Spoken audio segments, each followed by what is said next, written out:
நம்ம ஒரு நடிகராக அவர் வந்து 25 வருஷம் கடுமையாக உழைச்சதின் விளைவாக இன்றைக்கி ஒரு உச்ச நட்சத்திரம். ஸோ அவருக்கு ஃபேன் ஃபாலோவர்ஸ் நிச்சயமாக அதிகமாக இருக்கும். இதெல்லாம் நாங்கள் கேப்டன் கூட 1990 இதெல்லாம் நாங்கள் பார்த்து பழகிட்டோம். அதனால் இன்றைக்கி விஜய் பார்க்குறவங்களுக்கு புதுசாக இருக்கும். உங்கள் எல்லோரும் சீனியர் ஜேர்னலிஸ்டாக இருந்தால் உங்களுக்கு தெரியும் கேப்டன் வரலாறு. அதனால் வந்துங்க ஒரு உச்ச நட்சத்திரம் மக்களால் விரும்பப்படுபவர்களுக்கு இது மாதிரி கூட்டம் கூடுவது இயற்கை. அதை வந்து இன்னும் கொஞ்சம் ஆர்கனைஸ்டாக பண்ணியிருந்தா அவங்க வந்து இன்னும் சிறப்பாக பண்ணியிருக்கலாம். ஏன்னா ஒரே நாள் 3 தொகுதிங்கிறாரு. ஸோ அதனால் அவங்களால ரீச் பண்ண முடியல. அதனால் இதெல்லாமே வந்து ஒரு பிரச்சனை தான். ஏன்னா பப்ளிக் என்ன சொல்கிறாங்க, எங்களுக்கு டிராஃபிக்கில் மாட்டிக்கிட்டோம், போக முடியலன்னு ஒரு பக்கம், இன்னொரு பக்கம் அவருக்காக வெயிட் பண்ணவங்க எங்களால் அவரை பார்க்க முடியலன்னு ஒரு பக்கம். இதெல்லாம் வரும். இதெல்லாம் வந்து இயற்கையான ஒரு விஷயந்தான். இது நம்ம எக்ஸ்பெக்ட் பண்ணதை விட அதிக க்ரௌட் வரும்போது இது எல்லாருக்குமே இது ஒரு யூஸ்ஃபுல்லான ஒரு விஷயம். விஜய் பேசுனதுக்கு ஆளுங்கட்சி சேர்ந்த அமைச்சர்கள் எல்லாமே அந்த மாதிரி எதிர்ப்பு ஆட்டுறாங்க. அவங்க சொல்லும் போது விஜயகாந்த் அவர்கள் வந்து அவர் இதே நிலைமை தான் அவர் ஆரம்பித்தார், அவர் என்ன நிலைமை ஆனார்னு பார்த்தீங்கன்னா அதே நிலைமை தான் விஜயம் ஆவார் அப்படின்ற மாதிரி அந்த ஒரு பதிலை காட்டமாக தெரியும். நான் அப்படி தான் அவங்க பேசுவாங்க. ஏன்னா இன்றைக்கி விஜய் யார் 2 பேரை எதிர்த்து சொல்கிறாரு, ஒன்று திமுக, இன்னொன்று பிஜேபி. அப்படி இருக்கிறப்ப அவங்க என்ன விஜயை தலையில் தூக்கி வச்சு ஆடுவாங்க? அதனால் அவங்க அப்படி தான் குறை சொல்லுவாங்க. என்ன கேப்டனுக்கு என்ன குறைஞ்ச வருஷத்திலேயே முதல் ஆண்டிலேயே 8.33% ப்ரூஃப் பண்ணார். அடுத்த தேர்தலில் பார்லிமெண்ட்டில் 10.33 ப்ரூஃப் பண்ணார். குறைந்த கால வருஷங்களிலே எதிர்கட்சி தலைவராக ப்ரூவ் பண்ணியிருக்கார். அதனால் கேப்டனை வந்து மற்றவங்களோட கம்பேர் பண்ணுறது எனக்கு தெரிஞ்சு அது தவறான ஒரு கண்ணோட்டம், அது தவறான ஒரு விஷயம். Captain is something different.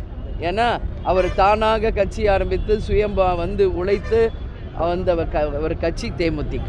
அதனால் கேப்டனை யாரோடையும் கம்பேர் பண்ணவே கூடாது.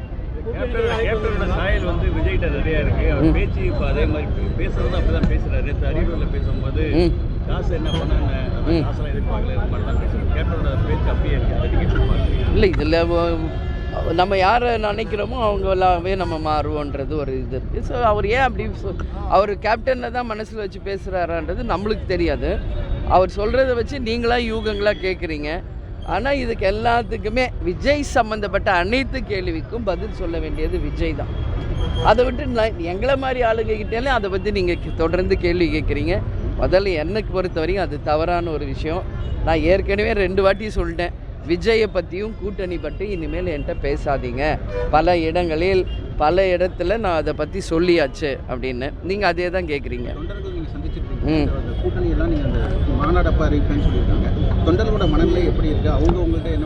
இல்லை, அவங்களுக்கு எல்லாமே தெரியுங்க. தலைமை ஒரு முடிவு எடுத்தால் நல்ல முடிவாக இருக்குன்றது அவங்க அதெல்லாம் இல்லை. இப்போதைக்கு நம்ம கட்சி வளர்ச்சியை மட்டும் ஃபோக்கஸ் பண்ணுங்கன்னு தான் நம்ம சொல்லியிருக்கோம். அதில் முழு கவனம் செலுத்தி இப்போ வந்து ஒரு 80% எல்லா இடத்துலையும் முடிச்சிட்டாங்க. இன்னும் இருக்கிற ஒரு 20% இந்த மாதத்துக்குள்ளே முடிக்கிற வேலையில் அவங்க மும்முரமாக இருக்காங்களே கண்டி மற்ற எதுவும் இல்லை. அடுத்து ஜனவரி 9 மாநாடு, அந்த மாநாடை எப்படி சிறப்பாக நடத்த வேண்டும் என்பதற்கு இப்போ இருந்தே எல்லாரும் அந்த வேலையில் இருக்காங்க. அதனால் கூட்டணி என்பது தலைமை முடிவெடுக்கும் என்பது அவங்களுக்கு தெரியும். என்டிஏ கூட்டணியில் இருக்கக்கூடிய அனைத்து கட்சிகளும் தொடர்ந்து ஒருங்கிணைக்கணுன்ற முயற்சியில் பாஜகவும் ஈடுபட்டிருக்காங்க. அவங்க சார்பாக உங்கள்கிட்ட எதுவும் பேச்சுவார்த்தைகள் எதுவும் தொடங்கியிருக்காங்களா? எங்களுக்கு எல்லா கட்சியும் நண்பர்கள் தாங்க, சரிங்களா? அதனால் வந்து நாங்கள் கூட்டணி அப்படின்ற அந்த வார்த்தைக்குள்ளே போகலை. அது வரட்டும், அதுக்கான டைம் இன்னும் நிறைய இருக்குது. அதுக்காக தான் நான் சொல்கிறேன், எங்களுக்கு கொஞ்சம் டைம் வேணும். எங்கள் கட்சியை நாங்கள் டெவலப் பண்ணோம். முதல்ல கேப்டன் இல்லாமல் நாங்கள் சந்திக்கும் முதல் சட்டமன்ற தேர்தல். எனவே எங்கள் வளர்ச்சி எங்கள் கட்சியை தான் நாங்கள் ஃபோக்கஸ் பண்ணுறோம். கொஞ்ச நாள் எங்களுக்கு டைம் வேணும்.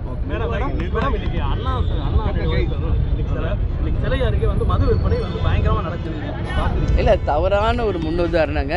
இன்றைக்கி அண்ணாவுக்கு பிறந்த நாள், இங்கே அண்ணா சிலை பக்கத்துலேயே மது விற்கிறாங்கன்னா அப்புறம் இதை விட என்ன ஒரு நம்ம என்ன சொல்லணும்? இதை ரொம்ப ரொம்ப தவறான முன்னுதாரணம். ஆக்சுவலாக இப்போ என்ன டைம் 10:15 தான் ஆகுது. அதுக்குள்ளே யார் இவங்களுக்கு டாஸ்மாக் கடைகளை திறக்கிற உத்தரவு யார் கொடுத்தாங்க?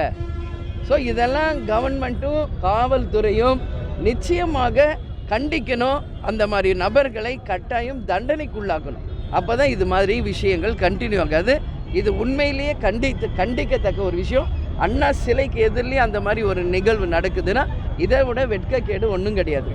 செய்திகளை உடனுக்குடன் தெரிந்து கொள்ள கீழ்க்கண்ட கேபிள் மற்றும் டிடிஹெச் நெட்வொர்க்குகளில் எம்நாடு செய்தி தொலைக்காட்சியை காணுங்கள். பாதகம் செய்பவரை கண்டால் நாம் பயம் கொள்ளலாகாது பாப்பா. மோதி மிதித்துவிடு பாப்பா, அவர் முகத்தில் உமிழ்ந்துவிடு பாப்பா. அண்மை செய்திகளை உடனுக்குடன் தெரிந்து கொள்ள இணைந்திருங்கள் எம்நாடு தொலைக்காட்சியுடன்.